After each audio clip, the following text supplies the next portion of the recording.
Bismillahirrahmanirrahim. Dear students, today we will discuss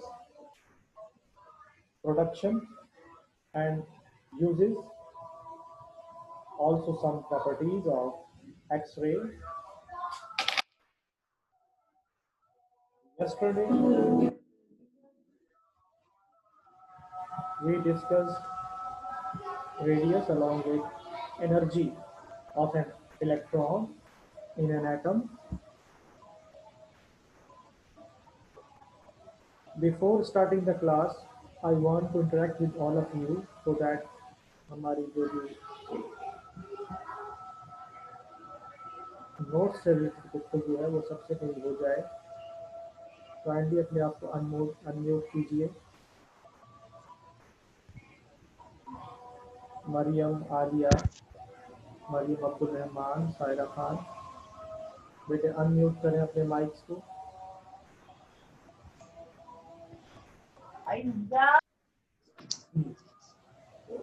अब मेरी बात सुने सारे बेटे। ग्रुप में मैंने चैप्टर 18 के रिड्यूस सिलेबस के मुताबिक जो नोट्स थे वो मैंने पीडीएफ के फॉर्मेट में सेंड कर दिए। क्या आप सब ने रिसीव कर लिए? जी सर। Yes sir. सारा खान जवाब दो। सायरा खान,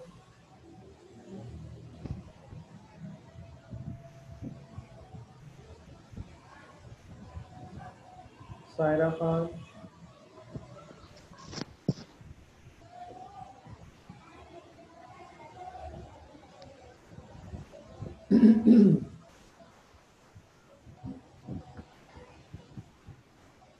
अच्छा जी। सौदा बीबी एंड दुले शहवार, बेटे बताइएगा कि आप लोगों ने नोट्स ग्रुप से डाउनलोड कर लिए हैं?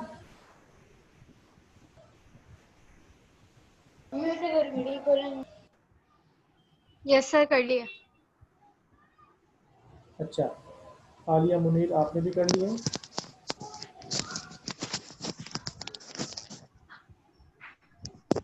आलिया मुनीर,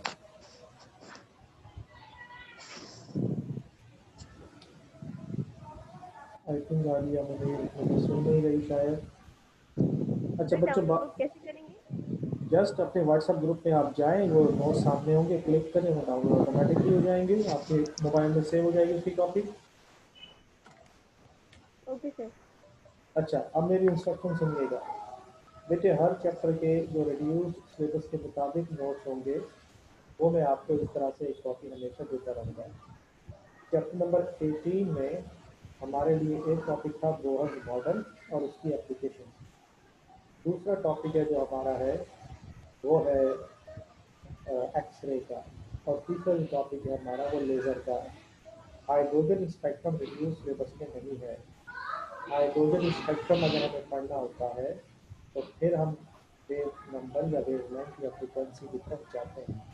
कल का लेक्चर एनर्जी के बाद जो मैं फ्रीक्वेंसी कैलकुलेट कर रहा था उसे छोड़ दीजिए, वो आपको करने की जरूरत नहीं। जस्ट दो डेरिवेशन आपको करनी है, एक रेडियस की और दूसरी एनर्जी की। ये बात क्लियर है सबको? Yes sir. तो आज के इस लेक्चर में मैं अपने टॉपिक को एक्सरे की तरफ लेके जाऊंगा। एक्सरे से रिलेटेड जितनी भी इंफॉर्मेशन है वो आज आपको मिल जाएगी और जो नोट्स है वहाँ से आप उसे याद करेंगे। ठीक है, मैं अपना लेक्चर स्टार्ट करता हूँ। सबसे पहली चीज़ बच्चों, आपको ये पता करना है कि अगर हम किसी भी एटम के ऑर्बिट को देखें तो ये आपको इस तरह से नजर आएंगे। तो मैं बड़ा बना रहा हूँ ताकि इससे काम हो सके।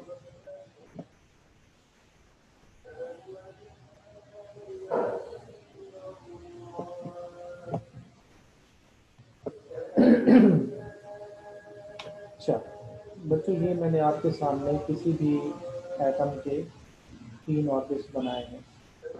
बोहर ने क्या कहा कि ये आपका जो फर्स्ट ऑर्बिट है इसकी एनर्जी E1 होगी। इसकी एनर्जी E2 होगी और इसकी एनर्जी E3 होगी। बिल्कुल सेंटर में छोटा सा एक डॉट है जो कि इसको रिप्रेजेंट करेगा। ये तीनों ऑर्बिट, तीनों एनर्जी लेवल एक सेंटर पर मुहित करते हैं, तो हम कहते हैं कि ये तीनों कॉन्सेंट्रिक है। कॉन्सेंट्रिक का मतलब ऐसे सर्कल, ऐसे ऑर्बिट जिनका सेंटर एक ही है। पहला ऑर्बिट हो, दूसरा हो, तीसरा, उसका सेंटर यही एक न्यूक्लियस है। फर्ज कीजिए यहाँ कोई इलेक्ट्रॉन मौजूद है, यहाँ एक और इलेक्ट्रॉन मौजूद है, यहाँ एक और इलेक्ट्रॉन मौजूद है। जवाब दीजिएगा। फर्ज कर लें कि मैं इस इलेक्ट्रॉन को चाहता हूँ कि ये ऊपर की तरफ चला जाए। पहले शेल का इलेक्ट्रॉन अगर मैं कहूँ कि भी ये ऊपर चला जाए, तो बताइए ये कब ऊपर जा सकता है? जब ये एनर्जी को एब्जॉर्ब कर ले, अदरवाइज ये मुमकिन नहीं होगा। अगर ऐसा हो, मैं कहूँ कि ये वाला इलेक्ट्रॉन नीचे आ जाए, ये उस वक्त नीचे आएगा जब इसने एनर्जी को रिलीज किया होगा। ये वही बात है जो कि बोहर ने की थी, लेकिन असल जो बात है वो आपसे मैं करूँगा कुछ ही देर में। फर्ज कीजिए कि किसी भी वजह से ऐसा हुआ कि ये हमारा जो इलेक्ट्रॉन है, ये वाला इलेक्ट्रॉन किसी पार्टिकल में आके इसको हिट किया और ये यहाँ से बाहर चला गया। अब आप अपने दिमाग पे जोर दीजिए कि अगर ये बात दुरुस्त साबित हो जाए कि यहाँ से किसी चीज़ ने इस इलेक्ट्रॉन को अगर हिट किया और ये इलेक्ट्रॉन यहाँ से बाहर निकल गया, तो ये जो जगह है ये तो खाली हो जाएगी। जब ये इलेक्ट्रॉन निकल जाए, इनर ऑर्बिट का इलेक्ट्रॉन निकल जाए, तो इस जगह ये ऊपर वाला जो सेकंड इलेक्ट्रॉन है ये फौरन से नीचे आ जाएगा और ये एनर्जी को रिलीज करेगा। जब ये सेकंड ऑर्बिट का इलेक्ट्रॉन फर्स्ट में आ जाएगा, तो सेकंड में जगह खाली हो जाएगी।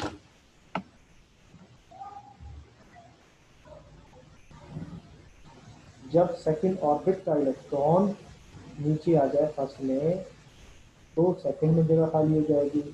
तो फिर थर्ड ऑर्बिट का इलेक्ट्रॉन नीचे जंप कर लेगा, यानी ये प्रोसेस मुसलसल रहेगा। ये मिसाल ऐसी है कि अगर किसी बिल्डिंग का पहला फ्लोर मैं निकाल दूँ, तो पहले की जगह पे दूसरा आ जाएगा, दूसरी की जगह पे तीसरा आ जाएगा, तीसरे की जगह पे चौथा आ जाएगा। तो इस एग्जाम्पल में आपको बताने का जो मकसद है वो ये है कि जब इनर ऑर्बिट का इलेक्ट्रॉन इजेक्ट हो जाए, निकल जाए, तो वहाँ एक खाली जगह क्रिएट हो जाती है। इस खाली जगह को हम डॉट कहते हैं। डॉट का मतलब ये वो एम्प्टी स्पेस है जहाँ पर इलेक्ट्रॉन कभी हुआ करता था, निकल जाने के बाद ये जगह खाली है। जब इनर शेल से इलेक्ट्रॉन निकल जाए, तो अपर शेल के इलेक्ट्रॉन दर्जा बदर्जा बतदरीज नीचे गिरना शुरू हो जाते हैं। जब वो नीचे गिरते जाएंगे तो अपनी एनर्जी को रिलीज करेंगे। नीचे गिरने वाले इलेक्ट्रॉन्स जब अपनी अपनी एनर्जी को रिलीज करते हैं, फर्ज कर लो कि सेकंड वाला जब नीचे आया तो उसने ये वाली एनर्जी रिलीज कर दी, ग्रीन, जिसको मैं ग्रीन मार्क कर रहा हूँ। ये वाली एनर्जी एक्सरे होगी।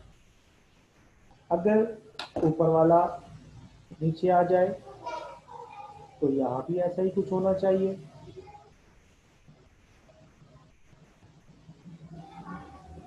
इधर भी कुछ ना कुछ एनर्जी रिलीज हो जाएगी। अब ये जो एनर्जी जिसे मैं ब्लू से शो कर रहा हूँ, ये भी एक्सरे है। मगर बात समझने वाली ये है कि क्या एक्सरे जो कि तीसरे से दूसरे में आने वाले इलेक्ट्रॉन से निकली वो, और जो दूसरे से पहले ऑर्बिट में आने वाली है वो, क्या ये दोनों एक जैसी होंगी? इसका जवाब ये है कि नहीं। क्यों नहीं? क्योंकि एनर्जी का जब हमने फार्मूला डिराइव किया, तो वहाँ हमने इस बात को भी नोट किया कि पहले ऑर्बिट की जो एनर्जी है वो ग्राउंड लेवल की एनर्जी होती है, और जो दूसरे लेवल की एनर्जी होती है ये ग्राउंड लेवल की एनर्जी के 4 टाइम्स होती है, और जो थर्ड वाली होती है वो ग्राउंड लेवल के 9 टाइम्स होती है। तो ये आपको बातें समझनी पड़ेगी कि किस तरह से एनर्जी डिफ्रेंशिएट भी की जाती है। इस केस में आपको जो कंक्लूड करना है अपने माइंड में वो ये है कि किसी भी एटम में मल्टीपल ऑर्बिट होते हैं। अगर इनर ऑर्बिट हो सकता है पहले से इलेक्ट्रॉन जाए, हो सकता है दूसरे से जाए। लेट्स सी इनर ऑर्बिट का कोई इलेक्ट्रॉन इजेक्ट हो जाए तो वहाँ एम्प्टी स्पेस क्रिएट होगी।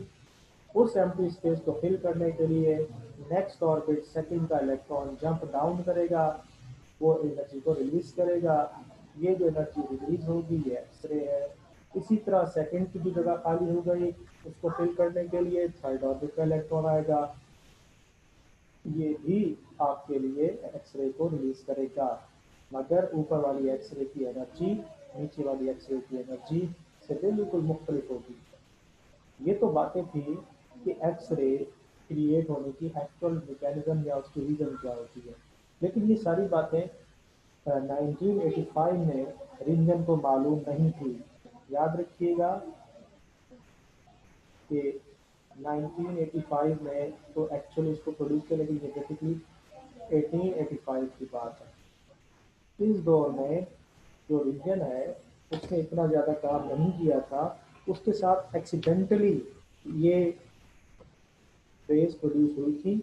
और उस एक्सीडेंटल प्रोडक्शन को अब हम देखेंगे कि पेपर की रिक्वायरमेंट क्या होती है। पेपर में सबसे पहले तो जो क्वेश्चन आता है मैं वो लिखता हूँ।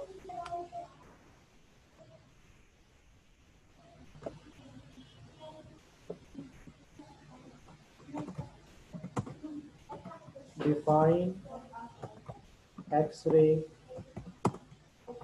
How they are prepared, explain working of production of, net connect करोगे तो यहाँ स्लो हो जाएगा, अभी ना करो, चेक कर लो। Production of x raise,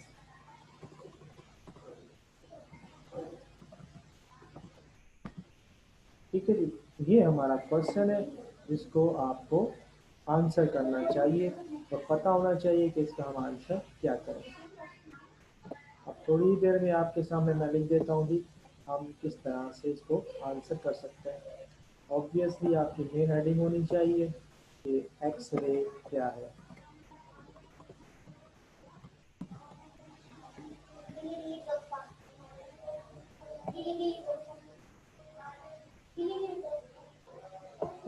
x ray, और फिर आप इसकी डेफिनेशन दे सकते हैं।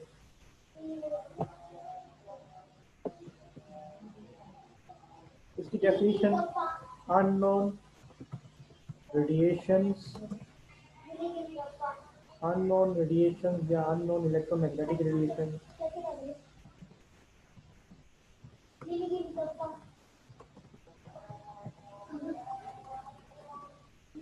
Radiations of high energy discovered by Roentgen. Roentgen याद रखिएगा कि साइंटिस्ट का नाम है, आर कॉल्ड एक्स रेज। ये इसकी एक अप्रोप्रिएट एस्टिमेटेड डेफिनेशन है। अब इसका जो एक्सपेरिमेंटल सेटअप है या वर्किंग है उसको मैं आपको सिखा दूंगा कि किस तरह से आंसर करना है। ऑन वर्डिंग में करना चाहो वो भी हो सकता है अगर आप इसको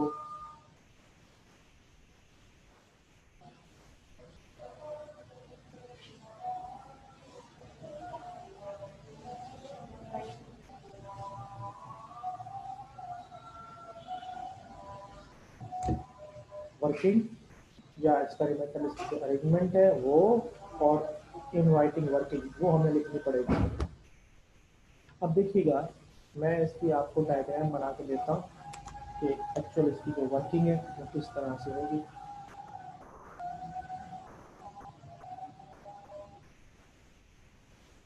ये हमारे पास एक ट्यूब है।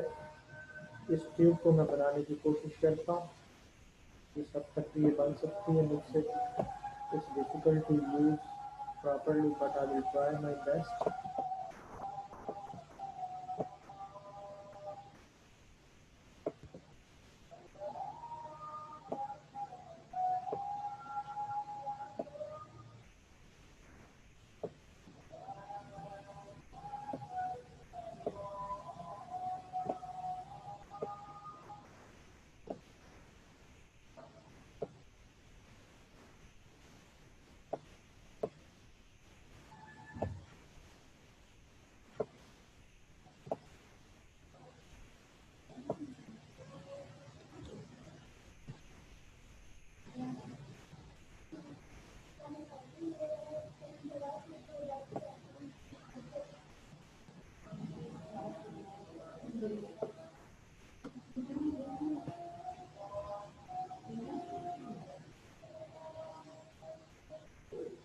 देखते रहिएगा बेटे how I am drawing this.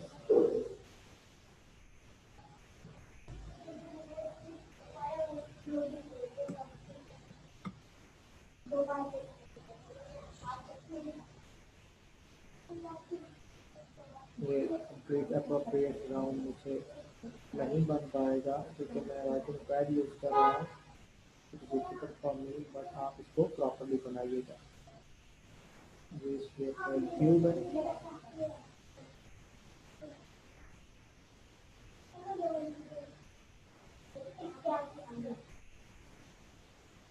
यहाँ हम वोल्टेज प्रोवाइड करेंगे 50 किलो वोल्ट का। 50 किलो वोल्ट का मतलब 50,000 वोल्टेज है। ये हमारे घरों में जो वोल्टेज आता है वो 220 वोल्ट है। और ये वोल्टेज एसी सप्लाई कर दिया जाएगा। अल्टरनेटिव है, ये डायरेक्ट नहीं है। अच्छा, ये हमारे पास कॉपर की मेटल है और इस मेटल को भी हम सर्किट से ज्वाइन करते हैं। यहाँ से क्या होगा कि फास्ट मूविंग इलेक्ट्रॉन्स आएंगे। तो पूरा मैं मैकेनिज्म आपको समझाता हूँ। ये इस सरफेस से जब टकराएंगे तो इस सरफेस से एक्सरे पैदा होगी। गौर कीजिएगा, मैं इसकी एप्रोप्रिएट डिस्क्रिप्शन देने जा रहा हूँ। बेटे ये जो आपको ये ट्यूब नज़र आ रही है, ये ग्लास ट्यूब है।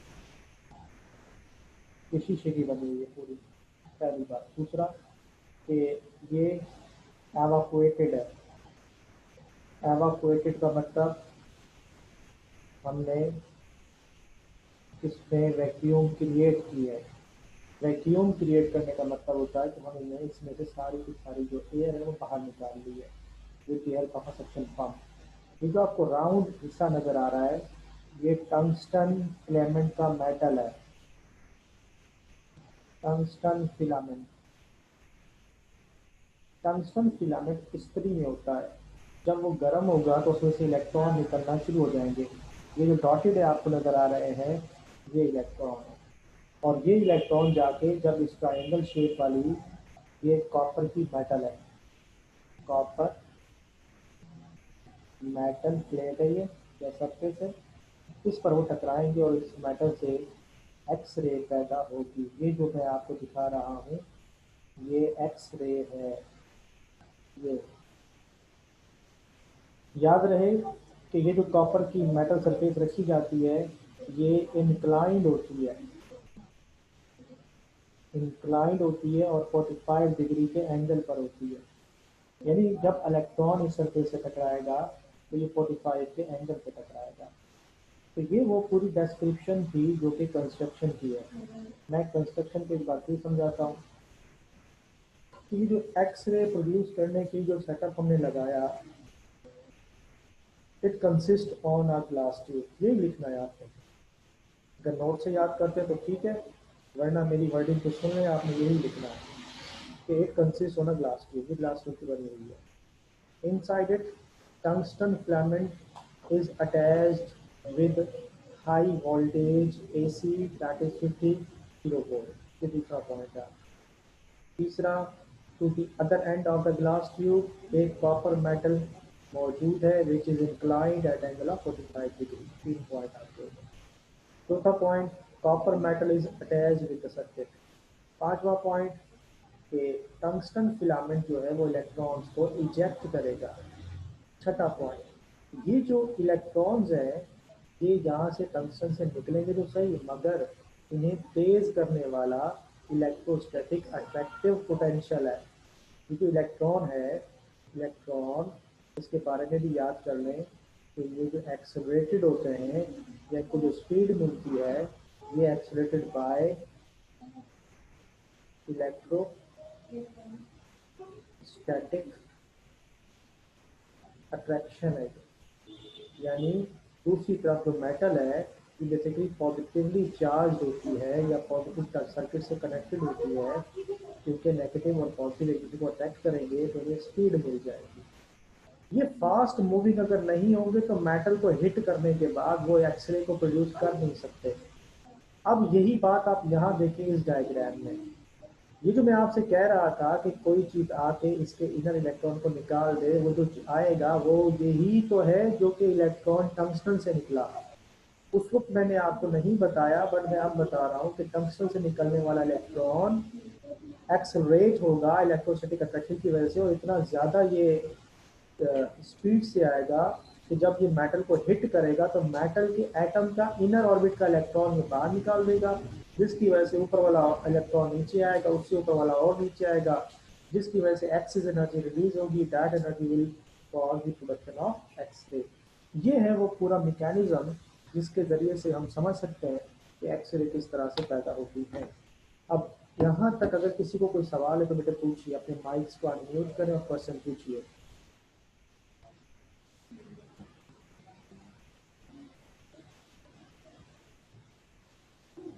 सर ये हम वोल्टेज हमेशा 50 के का ही देंगे? बेटे ये वोल्टेज बहुत हाई है, अगर ये वोल्टेज प्रोवाइड नहीं करेंगे तो टंगस्टन से पैदा होने वाले जो इलेक्ट्रॉन्स है वो इजेक्ट आउट नहीं हो पाएंगे। वो टंगस्टन के अंदर तो मूव करेंगे लेकिन बाहर स्पेस में नहीं आ पाएंगे।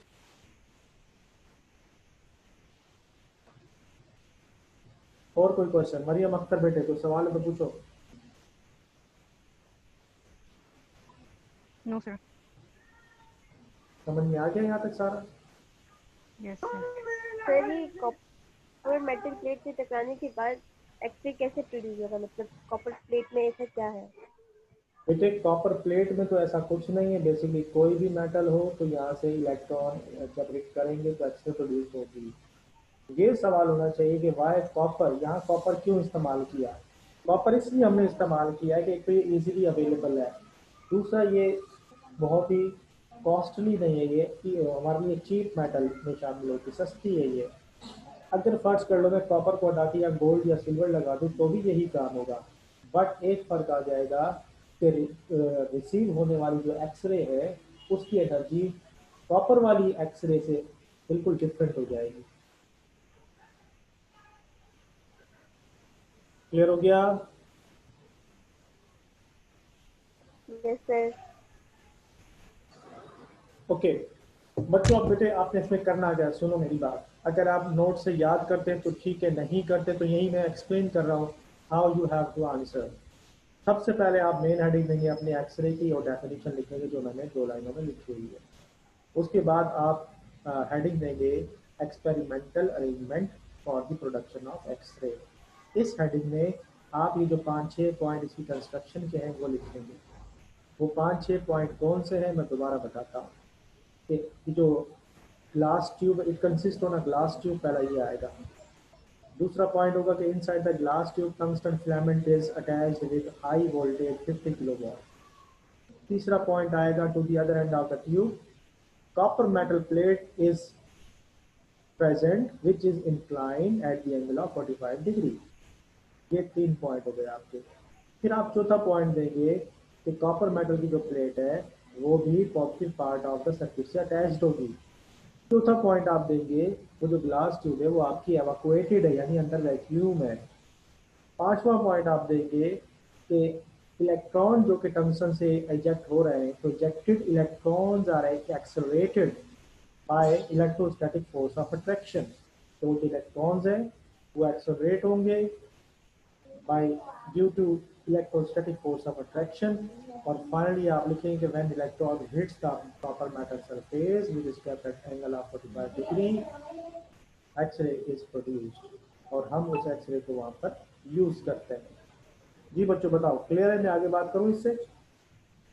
Yes, sir. ओके, अब आप सब बेटे अपने अपने दिमाग पे जोर दें कि एक्सरे के यूजेस क्या क्या होंगे, बताइए। What are the uses of x-ray? आपने अपने अपने यूजुअल लाइफ में एक्सरे को यूज होते हुए जरूर देखा होगा, बताइए कहाँ? To find the fracture place, fracture कहाँ हुआ है ये मालूम करने के लिए हम एक्सरे अक्सर लगाते हैं, अक्सर यूज करते हैं। पहली बात सुनो, मेरी बात गौर से सुनो। सबसे पहली इंपॉर्टेंट चीज़ ये कि एक्सरे आप जो जानते हैं वो ये कि अगर हमारी हड्डी टूट जाती है तो हम एक्सरे करवा के पता करते हैं कि क्रैक कहाँ आया। ठीक है, ठीक है, जवाब दो। Yes, sir. पहला यस यूज, सर। पहला यूज हमारा ये है। दूसरा यूज, आपने गाड़ियों में देखा होगा कि सीएनजी के सिलेंडर्स लगे हुए होते हैं। उन सिलेंडर्स को अगर हमें चेक करना हो कि क्या कोई सिलेंडर हमारा लीक तो नहीं है, क्योंकि विजिबली मेटल तो बिल्कुल जॉइंट होती है, बट एक्चुअली उसमें कोई ना कोई अगर क्रैक बारीक सा भी पाया गया तो हमारी आम आंख से तो नजर नहीं आएगा, मगर हम एक्सरे के जरिए से उसे मालूम कर लेते हैं। तो दूसरा इसका यूज ये है कि हम मेटल्स के क्रैक्स को आइडेंटिफाई करने के लिए एक्सरे का इस्तेमाल करते हैं। तीसरा यूज, रेडियोलॉजी डिपार्टमेंट हर हॉस्पिटल में होता है। उस हॉस्पिटल में रेज को इस्तेमाल करके डिजीज को ट्रीट किया जाता है।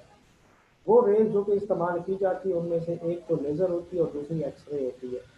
एक्सरे सिर्फ हड्डियों को टूटे हुए को नहीं बताती, बल्कि कैंसर से पहले के स्टेज पे अगर कोई डिजीज या कोई जख्म आपका मौजूद होता है तो उसे भी ट्रीट करने के लिए एक्सरे का इस्तेमाल किया जाता है। ये बात क्लियर हो गई आपको? Yes, yes sir. सर। अच्छा जी, चौथा यूज इसका ये है कि एक्सरे को हम रिसर्च में इस्तेमाल करते हैं। रिसर्च एंड इन्वेस्टिगेशन में हम एक्सरे को यूज करते हैं। ये मैंने आपको 4 यूजेस बता दिए, बाकी नोट्स में देखिएगा, इससे मुख्य भी और भी कुछ आपको यूजेस मिलेंगे। ये बात क्लियर है? Yes, sir. Yes sir. अच्छा, अब बच्चों मैं आपको सिखाऊंगा कि एक्सरे को मैंने कहा ये इलेक्ट्रोमैग्नेटिक रेडिएशन है। स्क्रीन पे देखते रहिएगा, मैं आपको सिखाने की कोशिश करता हूँ कि ये एक लाइट है, ये एक लाइट है, लाइट की रे है। ये रे एरोहेड की तरफ प्रोपेगेट कर रही है, आगे बढ़ रही है। याद रखिएगा, इलेक्ट्रोमैग्नेटिक रेडिएशंस के अंदर 2 फील्ड्स होती हैं, एक होती है इलेक्ट्रिक फील्ड और दूसरी होती है मैग्नेटिक फील्ड। मैं इस एरो पर आपको दिखा रहा हूँ कि ये वाली जो है ये इलेक्ट्रिक फील्ड है, रेड लाइन से। इसी तरह ब्लू लाइन से मैं आपको दिखाता हूँ कि ये हमारी है मैग्नेटिक फील्ड।